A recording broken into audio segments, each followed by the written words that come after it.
Mais au mois d'août, la crise de Berlin trouve un tragique épilogue. Pour stopper l'hémorragie de 53 000 personnes par mois qui passent à l'ouest, les autorités est-allemandes décident d'employer les grands moyens. Les voies de communication sont coupées. On déroule des kilomètres de barbelés le long de la frontière entre les deux zones.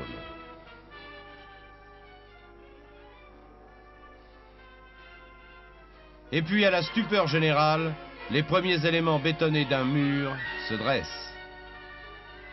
La porte de Brandebourg est sous haute surveillance. Tous les points de passage interzones sont fermés. Désormais, nul ne peut se rendre de l'autre côté.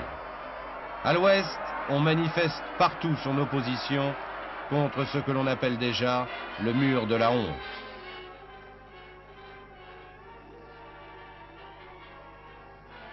Devant ces éléments de béton préfabriqués et la rapidité de l'édification, il ne fait pas de doute que le coup était préparé à l'avance.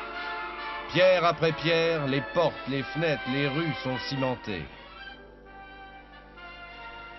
Les Berlinois médusés assistent à la construction de cet insurmontable obstacle qui va définitivement couper l'Allemagne en deux. Un nombre incalculable de familles sont séparées. De l'autre côté, au vent de panique des premières heures, succède l'espoir des habitants devant le mouvement des troupes américaines. Immédiatement, les chars prennent position devant la frontière.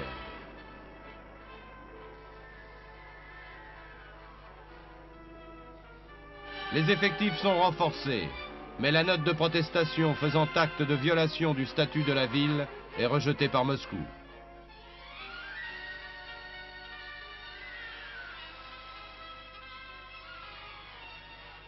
Le 21 août, soit une semaine après le début de la construction, Lyndon Johnson, vice-président des États-Unis, vient porter à Berlin un message de Kennedy.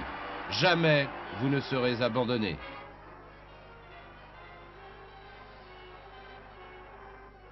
Pourtant, à Paris, en fin d'année, Adenauer et De Gaulle doivent se rendre à l'évidence. Les Occidentaux sont restés totalement impuissants devant la fermeté de Moscou.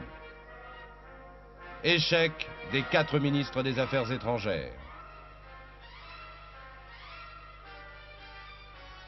Berlin restera coupé par un mur.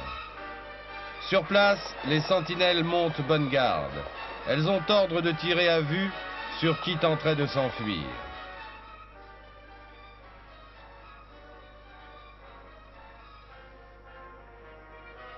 Le face-à-face Vopo-MP. Toute la zone aux alentours du mur est rasée. Ce no man's land, où l'on peut repérer plus facilement les fuyards. Côté ouest, on insulte, on provoque, on jure vengeance, malgré la riposte de la police est-allemande.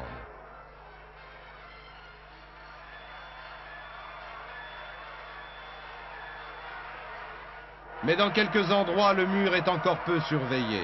Certains font leur choix à la dernière minute et décident de retrouver un parent, un ami ou tout simplement la liberté.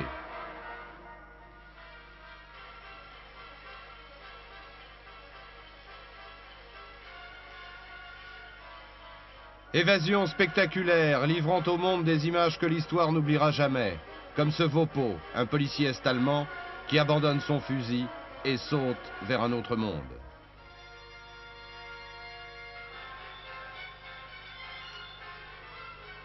Le mur d'une idéologie pour toute une génération.